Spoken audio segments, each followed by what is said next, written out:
હલ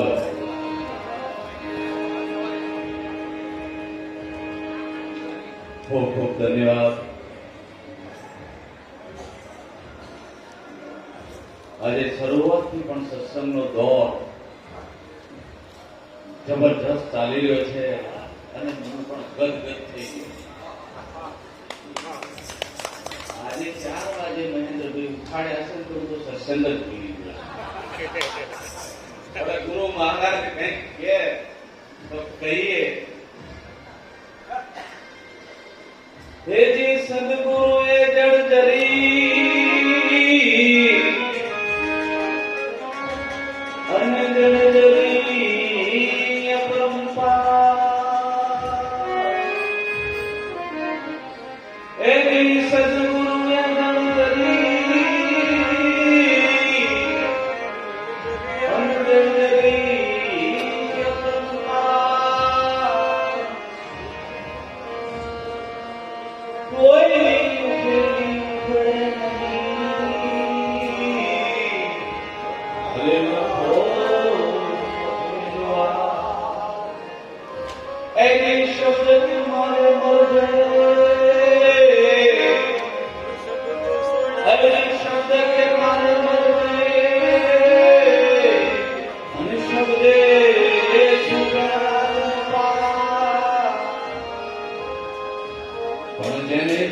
શબ્દ વિચાર્યો અરે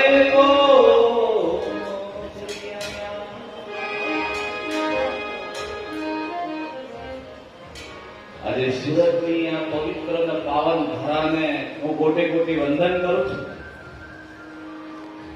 આજનો મેળાવડો મહેન્દ્ર મહારાજની સો ઈચ્છાથી સુરતમાં ગોઠવાયો અને પૂર્ણપ મહારાજના અધિષ્ઠાનની છે આજના સર્વ સંતો મળ્યા. દરેકના નામ નથી લઈ શકતો પણ દરેકના હરિભક્તો અને સંતોનો મારા કોટી કોટી વંદન છે.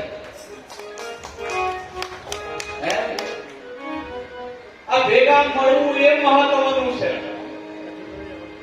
કરોડો કામ છોડીને આજે સત્સંગમાં આવીને બેસવું એ મહત્વનું છે. કોટી કોટી વંદન હું તમને પણ કરું છું. કેમ સંતો સત્સંગ શું કરે છે, વાત શું સમજાવે છે, કઈ રીતે વ્યક્તિને સ્વ સ્વરૂપ તરફ લઈ જાય છે, વિચાર કરવાનો થોડો. ઘણી વાર આપણને લાગે કે સદગુરુ શા માટે ધારણ કરવા, સદગુરુના શાસ્ત્રોનું શું પ્રયોજન છે. વિશ્વની અંદર તમામ વ્યક્તિઓ એક બ્રહ્મ સિવાય બીજું કાંઈ નથી, એક પરમાત્મા સિવાય બીજું કાંઈ નથી, તો સંતોનું શાસ્ત્રોનું પ્રયોજન શું છે? જો આ વાત સમજણમાં આવી જાય તો સંતોના શાસ્ત્રોનું પ્રયોજન ક્યાં રહેશે?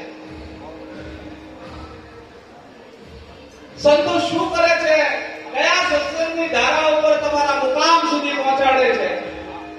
મહાપુરુષો એમ કે છે કે દરેક વ્યક્તિ મનની ભૂમિકામાં અટક્યા છે, ક્યાંક ઊભા છે. મારા ઘરે એક મહાપુરુષ આવ્યા, મને કે મહારાજ હું ભગવાન સ્વામિનારાયણને ખૂબ માનું છું. મેં કીધું એમાં મારો કોઈ જ્ઞાન છે જ નહીં, મારો ભાવ છે, પણ મારે ધીમે રહીને એને કહેવું પડ્યું બાપુ સ્વામિનારાયણ ભગવાનને કેટલા વર્ષ થયા? એ કે 250 વર્ષ.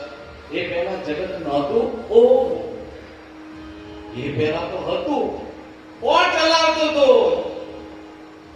પેલો કે માનો ના માનો, કદાચ 750 વર્ષ પહેલા રામદેવજી રણોજામ થઈ ગયા એ ચલાવતા હોય તો 750 વર્ષ પહેલા નથી દુનિયા.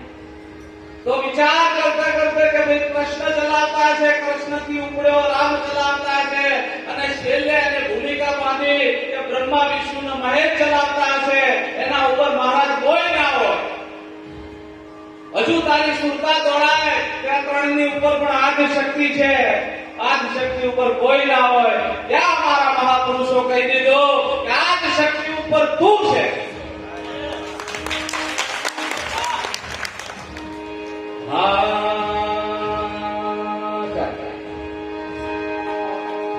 પવન પાણી જગ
વંશજોને રાજાઓને ઋષિ મુનિને થોડો થોડો તમારા ભાગમાં આવ્યો અર્જુન એ વિચાર એવો કરવાનો તારે અર્જુનજી બોલ્યા હે ભગવાન કાલે તારે ગોકુળ મથુરામાં ગાયો ચારો તો ચાણે સૂર્યને જેમ કહી આવ્યા આ શંકાનો વિષય છે જુદી મુકામ સુધીની વાત સમજણમાં આવી નથી એટલે બધું અટકી ગયું એટલે વિચાર કરતા હતા કે મહારાજ આ સૃષ્ટિ નથી સ્થૂળ સ્થૂળ પવનને પાણી રવિ શશી ધરણી નહીં મીરા જ્યોતિ સ્વરૂપ કાલ નહીં વચન આદિ નહીં શરીરા હે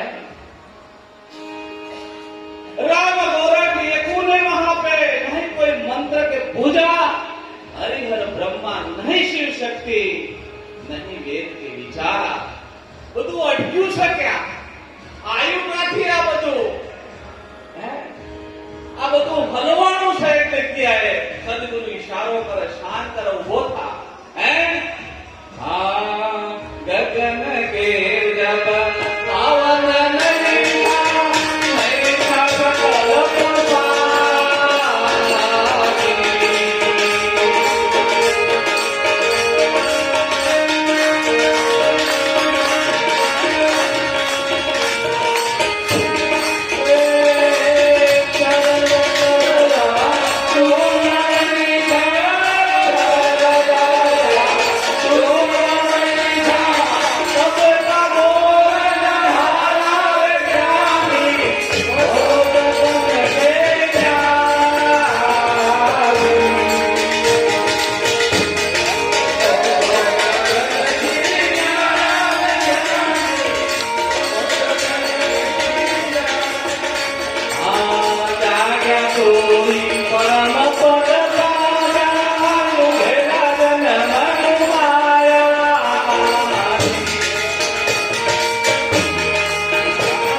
ભણેલા આજ સુધી ઉપર આયા નથી.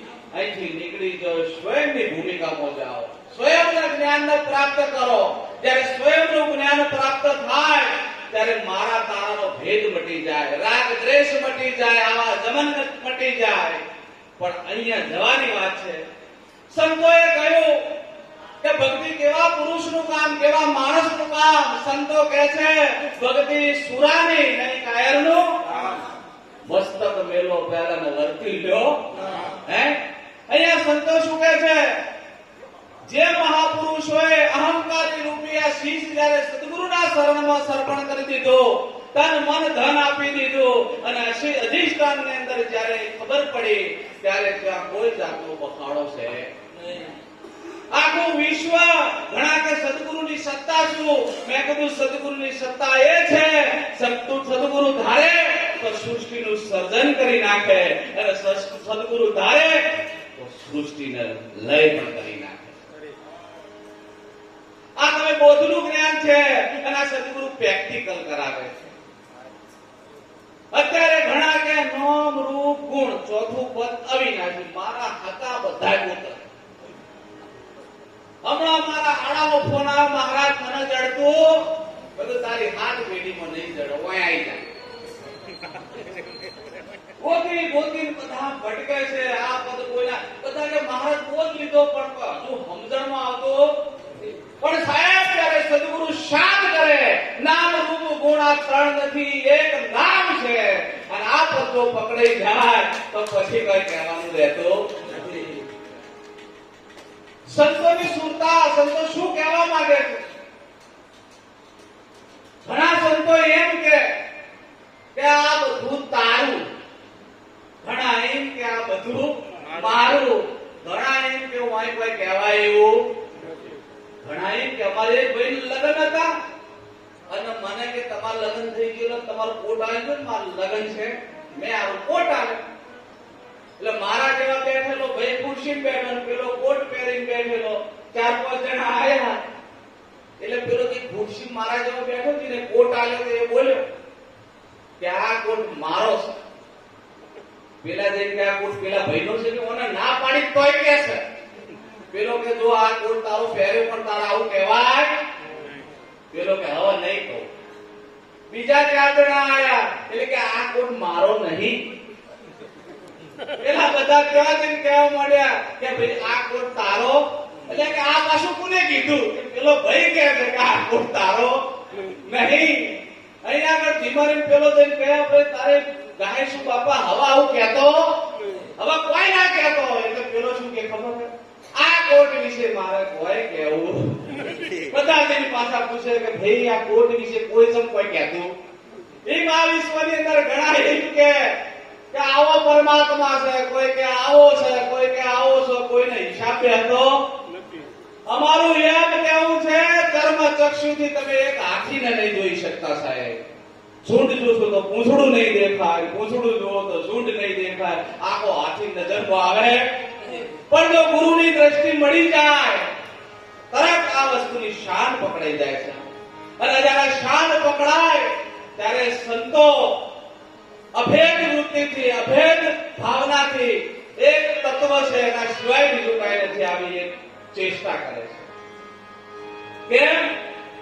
મહાપુરુષો એમ કે છે કે બ્રહ્મા વિષ્ણુ મહેશ પવન પાણી અગ્નિ નામ રૂપના ગુણ જીવ ઈશ્વરના માયા, આ શ્રેષ્ઠ આખું વિશ્વ પોતે છે, પણ આનો ભેદ કોઈ પકડાય તો. પણ જો સાહેબ નિરાંત મહારાજે નામે નક્કી કરાયો અને જો નામની ખબર પડી જાય તો આ બધું રહેતું નથી. સમજણમાં બોલો તો નામ સિવાય કોઈ રહે. આ વિચાર એવો કરવાનો. ઘણી વાર આપણે સત્સંગ કરીએ, ભજન કરીએ, પણ નિષ્ઠાની ખબર ના પડે. આ મામલામાં હું શું, કઈ રીતે શું, જેટલાની બુદ્ધિ કોણ કરે. પણ હવે સદગુરુની દ્રષ્ટિથી જુઓ તો હાલ ખબર પડે ને. એટલે જ્ઞાન, જ્ઞાતા ને પ્રેમ. અત્યારે મોટા ભાગના હલવાણા તો જ્ઞાતા ભાવ. આ જ્ઞાતા ભાવે લોકોને ઉભા રાખ્યા છે. બધા કહે છે આ બોલે પરમાત્મા, પણ કયો? આ બખાડો કરીને વાત નહીં.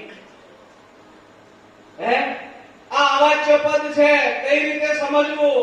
અહીંયા આગળ શંકરાચાર્ય કહેવું પડ્યું કે બ્રહ્મ અનિર્વચનીય છે, જગત અનિર્વચનીય છે, માયા અનિર્વચનીય છે એવું ને નથી એવું, છે એવું નહીં અને નથી એવું.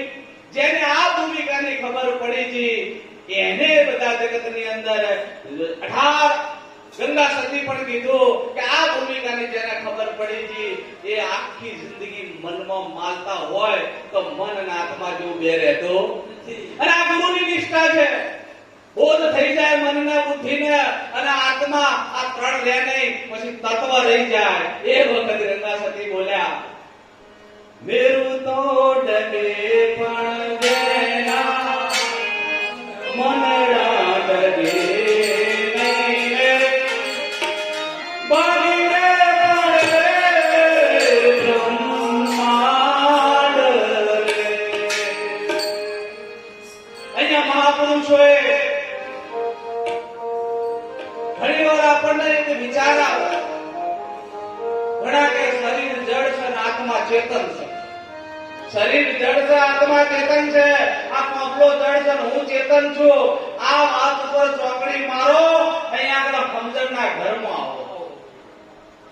વિશ્વની અંદર કોઈ વસ્તુ એવી નથી કે જે જડ હોય, અને જો એ હોય તો ભગવાન શ્રી કૃષ્ણ એવું ના કીધું કે હે અર્જુનજી કણ કણમાં હું છું. કોઈ કણ ખાલી નથી મારા વગર, અને એના વગર કોઈ કણ ખાલી ના હોય તો જડ જેવું કોઈ હોય? અત્યારે વિશ્વની અંદર બધા સત્સંગ કરે, ભજન કરે. શંકરાચાર્ય કહી દીધું એક કર્મને બાદ કરી નાખો તો કરોડો શાસ્ત્રો પડી ગયા, એક પણ શાસ્ત્ર ટકે નહીં. તો કે શું? તારે શંકરાચાર્ય બોલ્યા કર્મ માત્ર જ્ઞાન છે, કર્મ માત્ર અજ્ઞાન છે. અને આ સદગુરુની શાંતિ સમજાય. જે દિવસે ઉંદેડા દારૂ પી જાય તો બિલાડીને મહેનત ન કરવી પડે. જે દારૂ ઉંદેડા દારૂ પી જાય તો બિલાડીને મહેનત કરવી પડે. જેમ કે બિલાડીને ખાલી મોઢું જ ખુલ્લું રાખવાનું, પેલા કૂદી કૂદી પડે. એમ ઘણી વાર આપણને લાગે કે ઘાસની અંદર હાથ નાખીને ફોફો મારતા હોય, પણ જો વીજળી પકડાઈ જાય તમને છોડે? એ મહાબ્રહ્મના જગતના ચક્કરની અંદર જો તમે સદગુરુ તરફ ફોફો મારજો, જો સદગુરુ પકડી પાડશે, ફરી જીવતા રાખશે. હે રણ મેદાનમાં સુરા નર મેલે હાથ ગ્રહી તલવારા.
જબરજસ્ત ઘણા એમ કે નહીં તો હું છે. અમારા ઢકુજી પાલવા બંદર છે મુંબઈ જ્યાં ટેક્સી વાળાને કે ભાઈ મારા પાલવા બંદર જવું. ટેક્સી વાળા કે કાકા ₹15 થાય. આપણને ના ખબર હોય તાર 15 આલવા પડે. આપણે આવીએ જ નથી ખબર એટલે પેલા ટેક્સી વાળાને ખબર પડી આ ભાઈ રજવાડે ગામડાનો આવ્યો અને કોઈ ખબર પડશે મુંબઈની નહીં કે કાકા ₹15 થાય. કાકો કે 15 ના 20 લે ભાઈ તો ગામડાનો મોણસ મને પાલવા બંદર સુધી લઈ જાય. હે દંડવત પ્રણામ કરું બધું કરું પણ મને પાલવા બંદર લઈ જા. કાકા બેહી ગયો. આવ ટેક્સી નો બેહાર પેલી બાજુ દરવાજો ખોલી કે કાકા ઉતરી જાઓ. કાકા કે ભાઈ ગામડાનો શું ભલે મને બીજી કોઈ ખબર ના પડતી હોય પણ તારી ટેક્સી સહેજ પણ ચાલુ નહીં થી તે ચલાય નહીં. પાલવા બંદર આવી ગયું કઈ રીતે માનો? કાકા ધારાની મોથાકૂટ નહીં કરવાની. પૂછો પાણીપુરી વાળાને આ દાબેલી વાળાને પૂછો કે શું છે. કાકો કે આ શું છે કે પાલવા બંદર. કાકો મોથું ખણવા માંડે કે હું તો પાલવા બંદરમાં હતો. ત્યારે ગુરુજીના શરણમાં જા અને જ્યારે આ વાતની ખબર પડી ત્યારે તમે તમારા સ્વરૂપમાં શોધ. તમારા સ્વરૂપમાં આવવા જવાનો કોઈ અભ્યાસ હોય નહીં. અને જ્ઞાન વિજ્ઞાનનો પણ વિષય રહેતો નથી. જ્યારે સ્વરૂપની ખબર પડે એટલે જ્ઞાન સ્વરૂપ થઈ જાય. ભેદ ના રહે. આખું વિશ્વ જ્ઞાન સ્વરૂપ. કોઈ તારા મારાનો ભેદ નહીં. ખાલી અટક્યું. હા એટલે મહારાજે એક લાઈનમાં કીધો સાત ભૂમિ કા મને કલ્પના ત્યાં અટક્યા ગુરુ અને ચેલા.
વંદન કરું. મારા ગુરુ મહારાજ બોલી રહ્યા હતા ભગવાનના નહીં. એને જે કહેવું કહી દીધું. આપની શરણમાં દાસના કોટી કોટી વંદન. જય ગુરુ મહારાજ.